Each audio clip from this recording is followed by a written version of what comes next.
In the history of human intelligence, few names shine as brightly as Isaac Newton. He was a man whose ideas reshaped the universe, not metaphorically, but literally.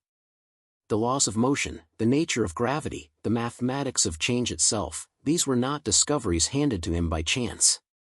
They were torn from nature through relentless thought, isolation, and obsession. Newton was not merely smart, he was terrifyingly intelligent. Born in 1643 in rural England, premature and frail, no one expected Isaac Newton to survive, let alone dominate the scientific world. Yet from the beginning, he displayed a mind wired differently. While others followed tradition, Newton questioned everything. While others accepted authority, Newton trusted only proof. During the plague years of 1665 and 1666, when Cambridge University shut its doors, Newton returned home. In isolation, away from professors and critics, he entered what historians later called his annus mirabilis, the miraculous year. In that short span, he laid the foundations for calculus, optics, and universal gravitation. It is often said that genius thrives in solitude. For Newton, solitude was not a preference, it was a necessity. He worked in silence, sleeping little, eating irregularly, forgetting the outside world. Friends were distractions. Social life was noise. Only ideas mattered. And those ideas came fast, powerful, and unforgiving. By his early 30s, Newton had already accomplished more than most scientists would in a lifetime. His book Principia Mathematica would later become one of the most influential works ever written, explaining how planets move, how objects fall, and how the universe obeys precise mathematical rules. He gave humanity certainty in a chaotic world, yet beneath this brilliance lived something darker. Newton was deeply insecure. He feared criticism, obsessed over rivals, and reacted violently, emotionally, to anyone who challenged his ideas. Disagreements were not academic debates to him, they were personal attacks. He held grudges for decades, and this emotional rigidity would matter, because intelligence, no matter how powerful, does not protect against human weakness. As Newton aged, his interests began to shift. The man who once explained the cosmos now became fascinated with secrecy, ancient texts, and hidden knowledge. He spent thousands of hours studying alchemy, not chemistry as we know it today, but mystical attempts to transmute metals and uncover divine secrets. To modern eyes, this seems strange. How could the greatest scientific mind believe in alchemy? But in Newton's time, the line between science and mysticism was thin. He believed the universe was designed by God, and that its deepest truths were hidden, waiting for a mind capable of decoding them. Newton believed he was that mind. He rarely published these alchemical writings. He knew they could damage his reputation. Yet he could not stop. His genius, once aimed at clarity, was now pulled toward obsession, and then came the mistake. Not a small error. Not a miscalculation. But a decision that would cost him dearly, financially, emotionally, and psychologically. By the early 1700s, England was changing. Trade expanded. Markets grew. A new concept was emerging, modern finance. For the first time, ordinary citizens could invest in companies, shares, and speculation. Newton, now wealthy and respected, entered this world with confidence. After all, if he could calculate the motion of planets, surely he could understand markets. This assumption would prove catastrophic. At first, Newton invested cautiously. He observed trends, followed numbers, and trusted logic. Early profits confirmed his belief that intelligence alone was enough. When prices rose, he sold. When others grew greedy, he stepped away. He even warned friends against irrational enthusiasm, but the market did not obey Newton's laws. It obeyed emotion. As speculative bubbles grew, excitement replaced reason. Prices soared not because of value, but because people believed they would rise forever. Newton watched from the sidelines, until he couldn't anymore. When he re-entered the market at its peak, driven not by logic but by fear of missing out, the result was devastating. He lost a fortune, millions in today's terms, and for the rest of his life, Newton refused to speak about it. "I can calculate the motion of heavenly bodies," he reportedly said. But not the madness of people. This was not a failure of intelligence, it was a failure of emotional judgment, and that is the lesson at the heart of Newton's story. We will explore the exact moment Newton crossed the line between reason and emotion, and how one of history's smartest men became a victim of the very human instincts he believed he had mastered. By the early 18th century, Isaac Newton was no longer just a scientist, he was a national symbol, knighted by the crown, respected across Europe, and serving as master of the Royal Mint. Newton embodied reason, discipline, and intellectual authority. His word carried weight. His calculations had tamed the cosmos itself, and yet, even now, perhaps especially now, Newton was still human. Beneath the calm exterior lived a man deeply shaped by fear, pride, and an intense need for control. Newton trusted logic, but he also trusted himself more than anyone else. This confidence had served him well in science. In human systems, it would betray him. This time, England was experiencing something new and intoxicating: financial optimism. For centuries, wealth came slowly, through land, trade, or inheritance. But now, a revolutionary idea was spreading: money could make money. Shares, speculation, and public investment entered everyday conversation. Coffee houses became centers of financial debate. Rumors traveled faster than facts. It was a world ruled not by equations, but by belief. Newton observed this world carefully. At first, he behaved exactly as you would expect from a man of his intellect. He analyzed trends. He measured risk. He invested cautiously. When prices rose sharply, he sold early, locking in profits, and he was right. While others chased dreams, Newton stepped back.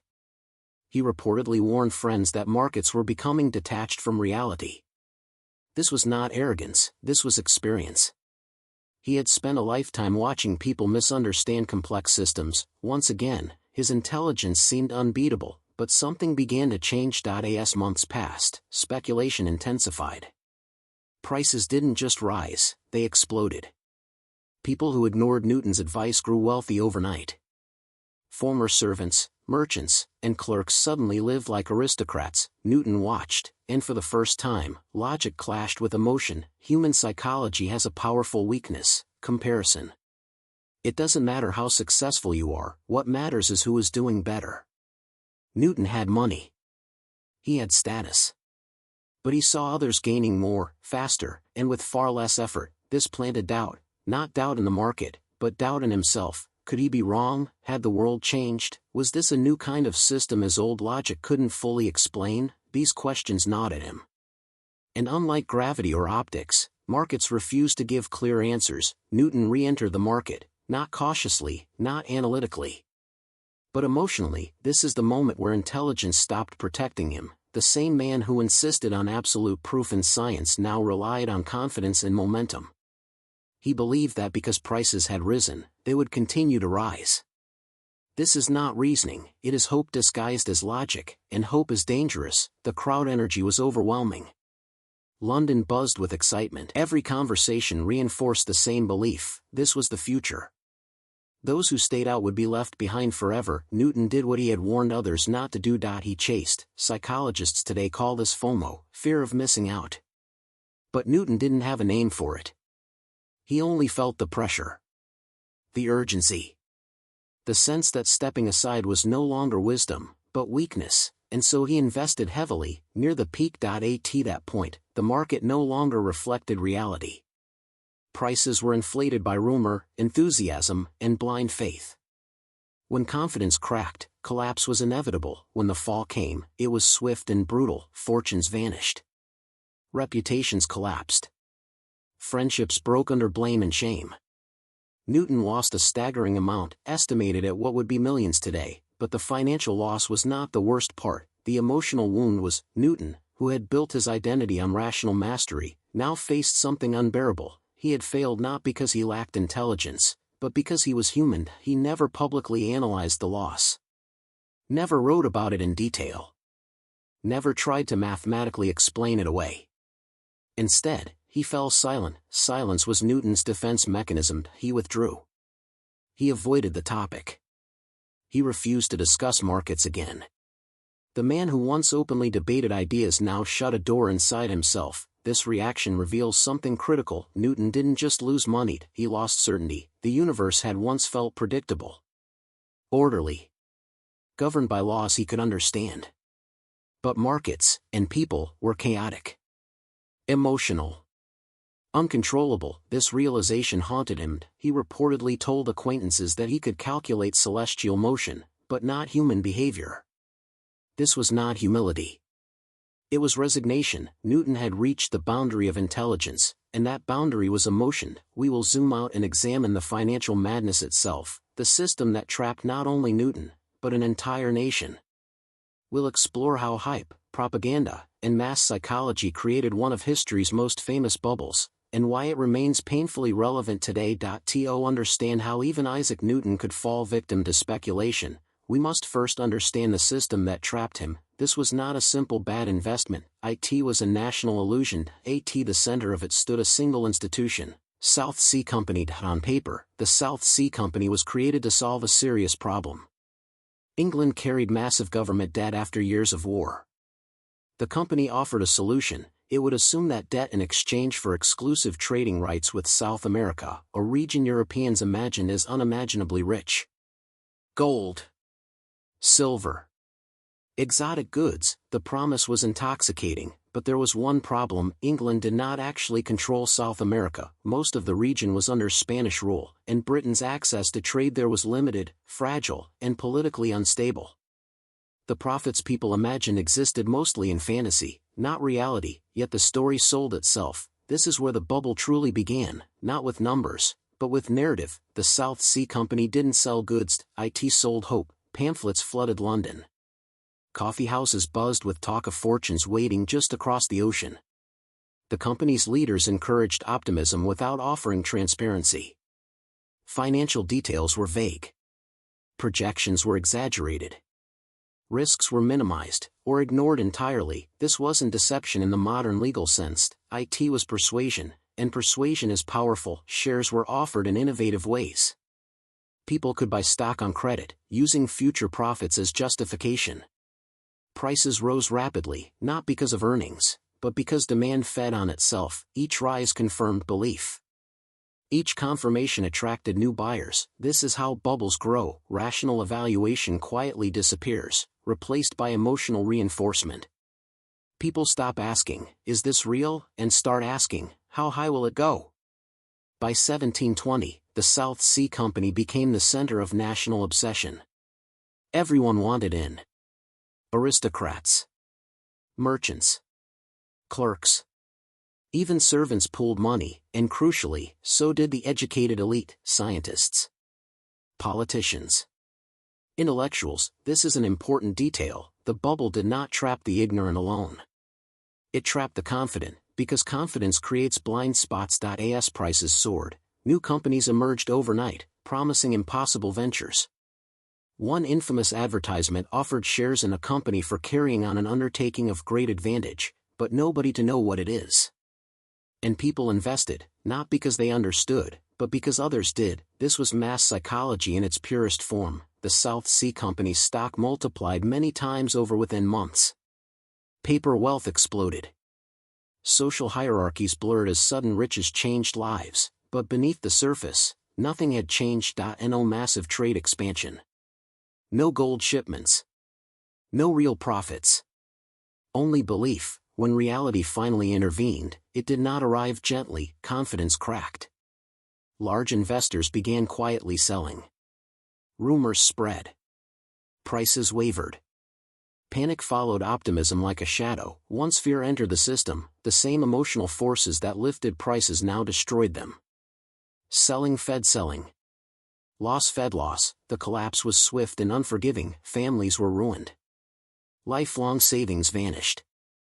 Suicides were rumored. Parliament launched investigations.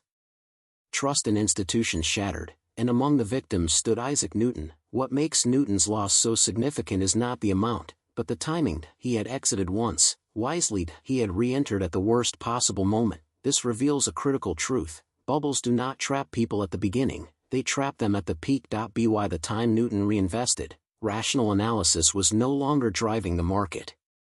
Emotion was. The South Sea bubble was not an accident. It was a psychological event. It demonstrated that markets are not machines. They are reflections of collective belief.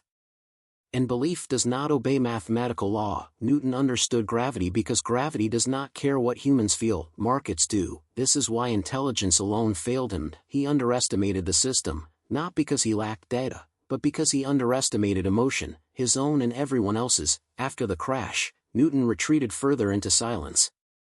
The public rarely heard his thoughts on economics again. The man who once reshaped knowledge now avoided an entire domain of it. The bubble left scars, not just on bank accounts, but on trust, and history would repeat this pattern again and again. Tulips. Railways. .com stocks. Cryptocurrencies, different centuries. Same psychology. What happens when the smartest man in the room realizes intelligence is not enough? When the South Sea bubble finally collapsed, the damage went far beyond lost money. IT shattered trust, IT shattered confidence, and for some, it shattered identity. Among those affected was Isaac Newton, a man whose entire life had been built on certainty. Newton did not merely believe in reason, he depended on it. Logic was not a tool to him, it was armor. Mathematics gave him safety in a world he found emotionally unpredictable and socially exhausting, and now, that armor had cracked, the financial loss itself was enormous. By modern estimates, Newton lost the equivalent of several $1 million. But numbers alone cannot explain what followed. Many wealthy men recovered financially after the crash. Newton never truly recovered psychologically. Instead of anger, he chose silence. Instead of explanation, withdrawal. Those who expected Newton to publicly analyze the failure, to dissect the bubble as he had dissected nature, were disappointed. He refused. The subject became taboo. Conversations ended abruptly when the market was mentioned. This reaction was not weakness, it was defense. Newton's mind was trained to eliminate error. In science, mistakes were temporary obstacles, problems to be solved. But this failure could not be solved. It could only be accepted, and acceptance was something Newton struggled with. The collapse forced him to confront an uncomfortable truth: intelligence does not grant immunity from human behavior. No equation could undo fear. No calculation could restore trust. What made this especially painful was Newton's public role. At the time of the crash, he served as Master of the Royal Mint, a position requiring financial oversight, discipline, and credibility. He was supposed to represent stability. Instead, he had become a silent witness to chaos. Though there is no evidence that his position was threatened, the psychological burden was heavy. Newton had always equated competence with control. Losing control, even privately, felt like failure. His retreat was gradual but unmistakable. Social interactions diminished. Correspondence slowed. Newton spent more time alone, revisiting old manuscripts, theological writings, and unfinished thoughts. The outward brilliance remained, but inwardly, something had shifted. He had discovered a limit, not to knowledge, but to mastery. This moment marks a turning point in Newton's life. The man who once sought universal laws now accepted that some systems resist understanding. Human emotion, especially collective emotion, was one of them. This realization did not make him wiser in a public sense, it made him quieter. He stopped engaging in debates that involved uncertainty. He focused on administrative duties, historical revisions, and religious interpretation, domains where ambiguity could coexist with belief. The markets had taught him humility, but humility came at a cost. Psychologists today might describe Newton's reaction as avoidance coping, the instinct to distance oneself from painful experiences rather than reprocess them. This was consistent with his personality. Newton avoided conflict unless he could dominate it intellectually. The market was different. It could not be dominated, it could not be reasoned with, it did not care who he was, and that realization lingered. For the rest of his life, Newton never invested in speculative ventures again. He remained financially secure, but emotionally cautious. The confidence that once fueled his boldness was replaced by restraint, and perhaps that was inevitable. Genius often carries an unspoken assumption that intelligence should translate across domains. Newton's experience proved otherwise. Scientific intelligence excels in controlled systems, where variables can be isolated, tested, and verified. Markets are uncontrolled systems, driven by fear, greed, imitation, and hope. They do not reward understanding, they reward timing. Newton had mastered the universe, but not uncertainty. His silence after the collapse speaks louder than any public confession. It tells us that even the greatest minds are vulnerable when systems stop obeying logic. This is not a story about foolishness, it is a story about being human. The story of Isaac Newton is often told as a paradox. How could a man who decoded the universe fail to understand a market? But this question assumes something that is fundamentally wrong. It assumes intelligence is universal, in reality. Intelligence is context-dependent. Newton's genius thrived in environments governed by fixed laws. Gravity behaves the same today as it did centuries ago. Mathematics does not panic. Planets do not follow crowds. Human systems are different. They are unstable, emotional, and deeply social. And this is where intelligence, especially high intelligence, often fails. Modern psychology helps explain why. Decades after Newton's death, researchers began studying how people actually make decisions. One of the most influential figures in this field was Daniel Kahneman, whose work revealed a troubling truth. The human mind is not designed for rational consistency. Instead, it relies on shortcuts. These shortcuts, called cognitive biases, are efficient, but dangerous. They help us survive, but they distort judgment in complex environments like markets. One of the most powerful biases is overconfidence. Highly intelligent individuals are especially vulnerable to it. Why? Because past success creates an illusion of control. Newton had spent a lifetime being right. When he trusted his reasoning, the universe confirmed it. Over time, this reinforces a subtle belief: my thinking is reliable across domains, but markets punish that belief. Another bias is social proof, the tendency to assume something is correct because many people believe it. In speculative environments, social proof overwhelms logic. Rising prices feel like evidence. Popularity feels like validation. Newton recognized this bias in others, but he underestimated it in himself. This is a recurring pattern in history. Some of the greatest thinkers, leaders, and innovators have failed not because they lacked intelligence, but because they trusted it too much. Consider this: intelligence excels at explaining the past. It is far less effective at predicting emotionally driven futures. Markets move not on facts, but on expectations. And expectations are shaped by stories, fear, greed, and imitation. Newton's equations could predict eclipses decades in advance.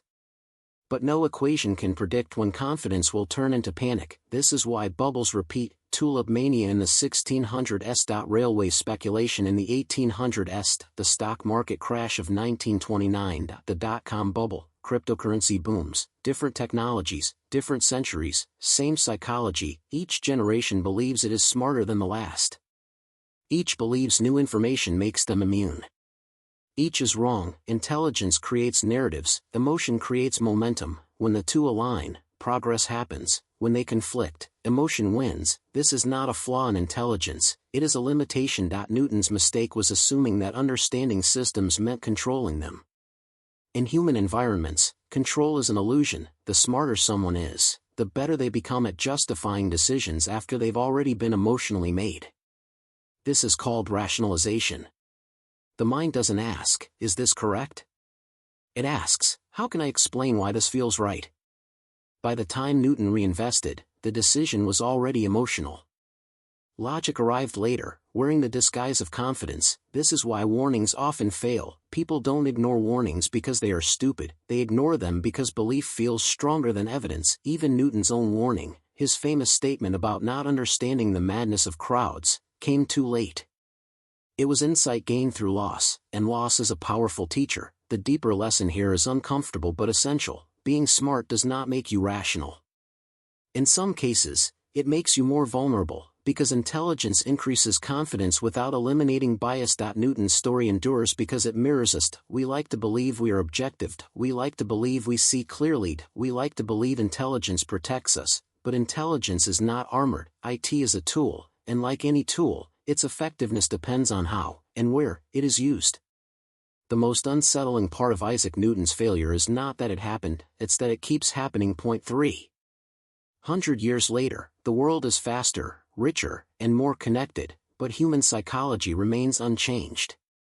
The same emotional forces that trapped Newton still shape decisions today, only now they move at digital speed. Modern markets are louder, brighter, and more complex. Information travels instantly. Opinions multiply endlessly. Prices move in seconds. not months. Yet beneath all this complexity lies the same fragile foundation: belief. Every major modern bubble follows the same pattern. A new opportunity appears, early adopters profit, stories spread, confidence grows, caution disappears, and intelligence walks straight into danger. This pattern does not target the uneducated, it targets the convinced. Engineers, doctors, analysts, professors, founders. People who are trained to think critically, and therefore trust their thinking. Just like Newton, in modern times, the belief is often framed as innovation. New technology promises to change everything.